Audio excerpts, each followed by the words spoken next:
دیر لگے گی مگر صحیح ہوگا، تمہیں جو چاہیے وہی ہوگا۔ دن بڑھتے ہیں مگر زندگی تو نہیں، صبر کرو اور اللہ پر یقین رکھو، سب اچھا ہی ہوگا۔ مرد وفا کے معاملے میں درختوں کی طرح ہے، کٹ تو سکتا ہے مگر من پسند عورت کو دھوکہ نہیں دے سکتا۔ جو عورت ہر وقت ہنستی رہتی ہے تو سمجھ جاؤ ایسی عورت دکھوں کا آتش فشاں ابل رہا ہے۔ اگر خوش رہنا چاہتے ہو تو مطلبی لوگوں کو فون سے ہی نہیں زندگی سے بھی بلاک کر دو۔ تکلیف یہ نہیں کہ قسمت نے مجھے دھوکہ دیا، میرا یقین تم پر تھا قسمت پر نہیں۔ عورت سے بحث ہرگز نہ کریں، خاص کر جب وہ جذباتی ہو، یا دکھی ہو، یا خوش ہو، یا غصے میں ہو، یا پھر بھوکی ہو، یا سانس لے رہی ہو، یعنی کہ عورت سے بحث کبھی نہ کریں۔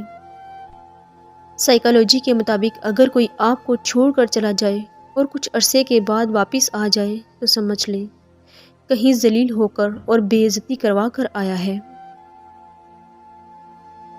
مرد عورتوں پر مر مٹتے ہیں، لیکن خوش قسمت ہے وہ مرد جس پر عورت مر مٹے۔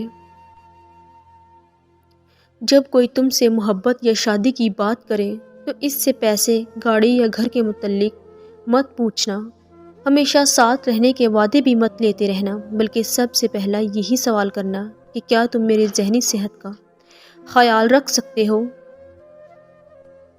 بہترین ہمسفر کی خاصیت یہ ہے کہ وہ ناراضگی کے باوجود بھی آپ کا خیال رکھنا نہیں چھوڑتا۔ جب خاموشی کو ہتھیار کے طور پر استعمال کیا جائے تو یہ الفاظ سے بھی زیادہ زخم دے سکتی ہے۔ انسان عمر سے نہیں بلکہ فکر سے بوڑھا ہوتا ہے۔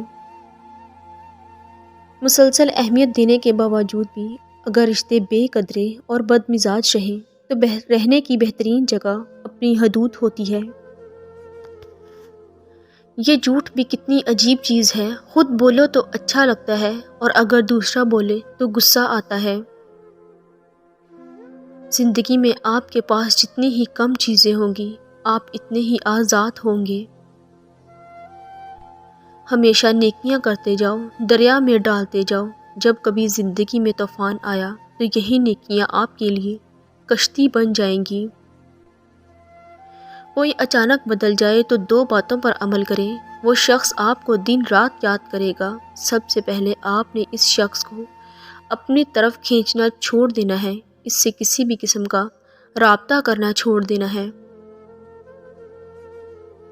اپنے اندر کچھ ایسی تبدیلیاں لاؤ جو اس شخص کے ہوتے ہوئے آپ میں نہیں تھی، چاہے آپ خوش ہو یا نہ ہو، لیکن اس شخص کو یہ یقین دلانا ہے کہ مجھے اب فرق نہیں پڑتا آپ کے ہونے نہ ہونے سے۔ آپ کو سچا پیار کرنے والے کی پہچان یہ ہے کہ وہ آپ کو بار بار یاد کرتا ہے، آپ کو میسج کرتا ہے۔ اگر وہ ایسا نہیں کرتا اور ہر بار یہی کہتا ہے کہ میں مصروف رہتا ہوں، مطلب آپ کے لیے ٹائم ہی نہیں، تو وہ آپ سے محبت نہیں کرتا بلکہ ٹائم پاس کرتا ہے۔ جس مرد کی توجہ کے لیے تم تڑپ رہی ہو وہ خود تم سے توجہ کی بھیک مانگے گا جب تم 3 کام کرو گی: مرد کو کوئی میسج نہ کرنا، مرد سے دور دور رہنا، مرد سے کوئی رحم کی بھیک نہ مانگنا۔ اچھی بات تو سب کو اچھی لگتی ہے، لیکن جب تمہیں کسی کی بری بات بھی بری نہ لگے تو سمجھ لینا تمہیں اس سے محبت ہے۔ کامیاب زندگی کی سب سے بڑی نشانی یہی ہے کہ جب آپ پیچھے مڑ کر دیکھیں تو زندگی میں کوئی پچھتاوا نہ ہو۔ لوگوں کی باتوں کو دل پر لینا چھوڑ دیں اور اپنی زندگی کا مقصد ہمیشہ اللہ کو راضی کرنا ہی رکھیں۔ جب سورج غروب ہونے لگتا ہے تو چھوٹے آدمیوں کے سائے بھی بڑے ہو جاتے ہیں۔ بانو قدسیہ کہتی تھی کہ بے شک ماں پڑھی لکھی نہ ہو، پر دنیا میں ہم ہر ضروری بات اپنی ماں سے سیکھتے ہیں۔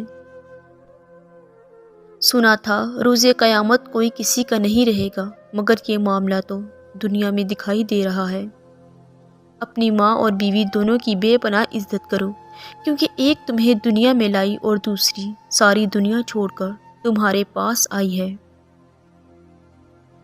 اس چیز کا غم نہ کریں کہ آپ نے غلط انسان پر اپنی محبت ضائع کر دی، کیونکہ اللہ تعالیٰ وہی محبت آپ کو صحیح انسان کے ذریعے واپس دے گا۔ ہم سفر وہ نہیں ہوتا جو پوچھے مشکل دن کب ختم ہوں گے، ہم سفر تو وہ ہے جو ہاتھ تھامے اور بولے غم نہ کرو، یہ مشکل وقت ہم ساتھ ہی پار کریں گے۔ زندگی کا ایک کڑوا سچ یہ بھی ہے کہ اچھے اور سچے لوگ کسی کے دل میں جگہ نہیں بنا پاتے، جبکہ چالاک، ہوشیار اور چاپلوس لوگ سب کے پیارے ہوتے ہیں۔ زندگی کا تجربہ ہے کہ شخص سے خراب ہونے والے رشتے قسموں اور گواہیوں سے بھی ٹھیک نہیں ہوتے۔ تمہاری مشکل آسمان جتنی بڑی کیوں نہ ہو، اگر تمہارا یقین اللہ پر ہے تو کوئی بھی تم کو ہرا نہیں سکتا۔ لوگ خاص نہیں ہوتے، بلکہ خاص تو ہماری چاہت ہوتی ہے، کسی کو ہمارے لیے خاص بنا دیتی ہے، ورنہ یہاں تو حسین چہرے سے بھی اتر جاتے ہیں۔ جس عورت کے بال گرنے لگ جائیں تو سمجھ جانا وہ عورت پریشان رہتی ہے اور ہر چھوٹی سے چھوٹی بات کو دل پر لگا لیتی ہے۔